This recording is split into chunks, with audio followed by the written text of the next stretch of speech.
साथियों, डॉक्टर भीमराव रामजी अंबेडकर, जिन्हें बाबा साहेब के नाम से सारा देश जानता है, उनकी जीवन यात्रा संघर्ष, समर्पण और दूरदर्शी सोच की एक अद्भुत कहानी है, जो सदियों से चली आ रही सामाजिक बुराइयों के खिलाफ एक जंग थी। उन्होंने न केवल अपने समय के अंधकार को चुनौती दी, बल्कि पूरे राष्ट्र को एक मजबूत आधार प्रदान किया और समाज को 13 ऐसे अनमोल विचार दिए जो आज भी हर व्यक्ति को प्रेरित करते हैं और बदलाव की राह दिखाते हैं। इन विचारों की विस्तृत कहानी को समझना इसलिए जरूरी है क्योंकि ये विचार केवल शब्द नहीं, बल्कि जीवन जीने का एक पूरा दर्शन है, जो हमें बताते हैं कि कैसे मनुष्य अपनी मर्यादा को पार कर सकता है, कैसे समाज को एकजुट रखा जा सकता है और कैसे न्याय और समानता की नींव पर एक नया भारत खड़ा किया जा सकता है। बाबा साहेब का जन्म एक दलित परिवार में हुआ था, जहां छुआछूत और जातिवाद की दीवारें हर कदम पर उन्हें रोकती थीं। लेकिन उन्होंने शिक्षा के बल पर इन दीवारों को तोड़ा और पूरे विश्व को दिखाया कि विचारों की शक्ति कितनी महान हो सकती है। उनकी कहानी शुरू होती है उन विचारों से जो उन्होंने जीवन भर प्रचारित किए और जो आज भी प्रासंगिक हैं। उनका पहला विचार ये था कि मनुष्य नश्वर है, उसी तरह विचार भी नश्वर हैं। एक विचार को प्रचार प्रसार की जरूरत होती है, जैसे कि एक पौधे को पानी की, नहीं तो दोनों मुरझाकर मर जाते हैं। इस विचार की गहराई को समझने के लिए हमें बाबा साहेब के जीवन को देखना होगा।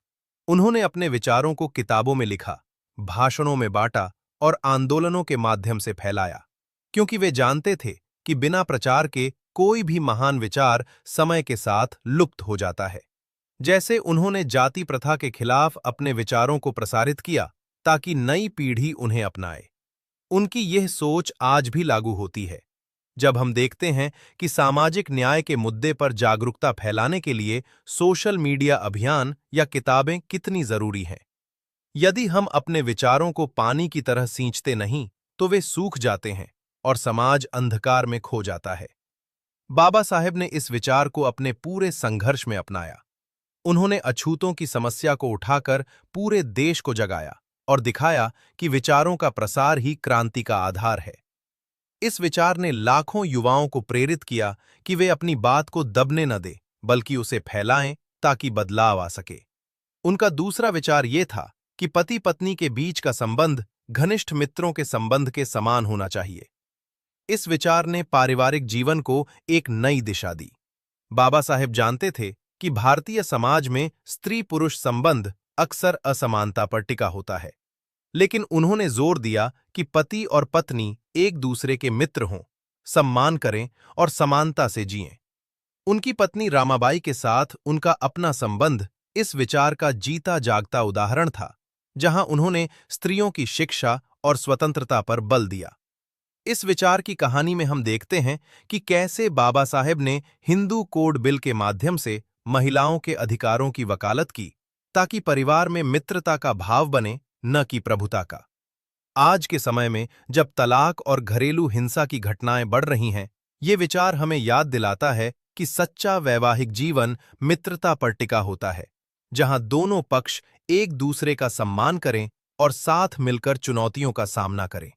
बाबा साहेब ने इस सोच को समाज सुधार का हिस्सा बनाया, ताकि परिवार मजबूत बने और राष्ट्र का आधार अटूट रहे।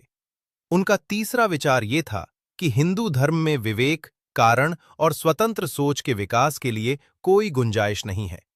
बाबा साहेब ने हिंदू समाज की जड़ों को देखा, जहां वेद शास्त्र और परंपराएं सोच को जकड़ लेती थीं। उन्होंने कहा कि इस धर्म में तर्क की जगह नहीं है, जो व्यक्ति को बंधनों में जकड़ देता है। उनकी यह आलोचना उनके बौद्ध धर्म अपनाने की कहानी से जुड़ी है, जहां उन्होंने स्वतंत्र सोच को जगह दी।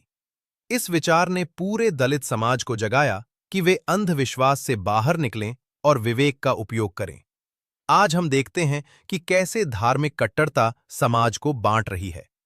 बाबा साहेब का ये विचार हमें सिखाता है कि सच्चा धर्म विवेक पर आधारित होना चाहिए, न कि अंधानुकरण पर। उन्होंने अपने लेखन में इसकी विस्तार से चर्चा की ताकि लोग सोचें और बदलें। उनका चौथा विचार ये था कि जब तक आप सामाजिक स्वतंत्रता नहीं हासिल कर लेते, कानून आपको जो भी स्वतंत्रता देता है, वो आपके किसी काम की नहीं। इस विचार की कहानी बाबा साहेब के संविधान निर्माण से जुड़ी है। उन्होंने राजनीतिक स्वतंत्रता को पर्याप्त नहीं माना, बल्कि सामाजिक समानता पर जोर दिया। उनकी माओ माओ सत्याग्रह या पूना पैक्ट की घटनाएं इसकी गवाह हैं, जहां उन्होंने दिखाया कि जातिवाद बना रहे तो स्वतंत्रता अधूरी है। बाबा साहेब ने इसे अपने भाषणों में बार बार दोहराया, ताकि लोग समझें कि असली आजादी समाज की जड़ों में है। उनका पांचवा चार ये था कि यदि हम एक संयुक्त, एकीकृत आधुनिक भारत चाहते हैं, तो सभी धर्मों के शास्त्रों की संप्रभुता का अंत होना चाहिए। बाबा साहेब ने धार्मिक ग्रंथों की प्रधानता को राष्ट्र की एकता के लिए खतरा माना। उन्होंने संविधान में धर्मनिरपेक्षता को जगह दी, ताकि कोई एक धर्म दूसरे पर हावी न हो। उनकी ये सोच विभाजन की आग में जलते भारत के लिए मरहम थी। आज जब सांप्रदायिक तनाव बढ़ रहे हैं, ये विचार हमें याद दिलाता है कि आधुनिक भारत में शास्त्रों से ऊपर राष्ट्र की एकता होनी चाहिए। बाबा साहेब ने अपने लेखों में इसे विस्तार से समझाया, ताकि लोग धर्म को व्यक्तिगत रखें, न कि राज्य को प्रभावित करने दें। उनका छठा विचार ये था कि जीवन लंबा होने की बजाय महान होना चाहिए। बाबा साहेब का अपना जीवन इसका प्रमाण था। उन्होंने छोटी उम्र में ही शिक्षा प्राप्त की और राष्ट्र सेवा में लग गए। लंबी आयु नहीं, बल्कि योगदान मायने रखता है। उन्होंने कहा कि महान व्यक्ति समाज का सेवक बनता है। उनकी कहानी में हम देखते हैं कि कैसे उन्होंने बीमार रहते हुए भी संविधान लिखा और दलितों के लिए लड़ाई लड़ी। आज की भागदौड़ भरी जिंदगी में ये विचार हमें सिखाता है कि गुणवत्ता पर ध्यान दें, न कि मात्रा पर। बाबा साहेब ने इसे अपने आचरण से साबित किया। उनका सातवां विचार ये था कि कानून और व्यवस्था राजनीतिक शरीर की दवा है, और जब राजनीतिक शरीर बीमार पड़े तो दवा जरूर दी जानी चाहिए। बाबा साहेब ने कानून को समाज सुधार का हथियार बनाया। उन्होंने संविधान में मौलिक अधिकारों को जगह दी, ताकि बीमार राजनीति को ठीक किया जा सके। उनकी यह सोच आपातकाल या भ्रष्टाचार के खिलाफ आज भी काम आती है। कानून बिना व्यवस्था के व्यर्थ है, लेकिन व्यवस्था बिना कानून के अराजकता है। बाबा साहेब ने इसे अपने राजनीतिक जीवन में अपनाया। उनका आठवां विचार ये था कि एक महान आदमी एक प्रतिष्ठित आदमी से इस तरह से अलग होता है कि वो समाज का नौकर बनने को तैयार रहता है। बाबा साहेब खुद इसकी मिसाल थे। उन्होंने मंत्री पद छोड़ा, लेकिन समाज सेवा नहीं। उन्होंने कहा कि सच्ची महानता सेवा में है। आज जब नेता पद और प्रतिष्ठा के पीछे भागते हैं, ये विचार हमें सिखाता है कि सेवक बनो, न कि स्वामी। उनका नवा विचार ये था कि मैं ऐसे धर्म को मानता हूं जो स्वतंत्रता, समानता और भाईचारा सिखाए। बाबा साहेब ने बौद्ध धर्म अपनाया, क्योंकि वो इन मूल्यों पर टिका था। उनकी कहानी में धर्म मनुष्य के लिए है, न कि मनुष्य धर्म के लिए। ये विचार आज के धर्मांधता के युग में प्रासंगिक है। उनका 10वां विचार ये था कि हर व्यक्ति जो मिल के सिद्धांत कि एक देश दूसरे देश पर शासन नहीं कर सकता को दोहराता है, उसे ये भी स्वीकार करना चाहिए कि एक वर्ग दूसरे वर्ग पर शासन नहीं कर सकता। इस विचार ने जातिवाद को चुनौती दी। बाबा साहेब ने वर्ग संघर्ष को राष्ट्र संघर्ष से जोड़ा। उनका 11वां विचार ये था कि इतिहास बताता है कि जहां नैतिकता और अर्थशास्त्र के बीच संघर्ष होता है, वहां जीत हमेशा अर्थशास्त्र की होती है। निहित स्वार्थों को तब तक स्वेच्छा से नहीं छोड़ा गया है, जब तक कि मजबूर करने के लिए पर्याप्त बल न लगाया गया हो। बाबा साहेब ने आर्थिक न्याय पर जोर दिया। उनका 12वां विचार ये था कि बुद्धि का विकास मानव के अस्तित्व का अंतिम लक्ष्य होना चाहिए। उन्होंने शिक्षा को शेरनी कहा, जो दहाड़ना सिखाती है। उनका 13वां विचार ये था कि समानता एक कल्पना हो सकती है, लेकिन फिर भी इसे एक गवर्निंग सिद्धांत रूप में स्वीकार करना होगा। बाबा साहेब ने संविधान में इसे जगह दी, ताकि समाज आगे बढ़े।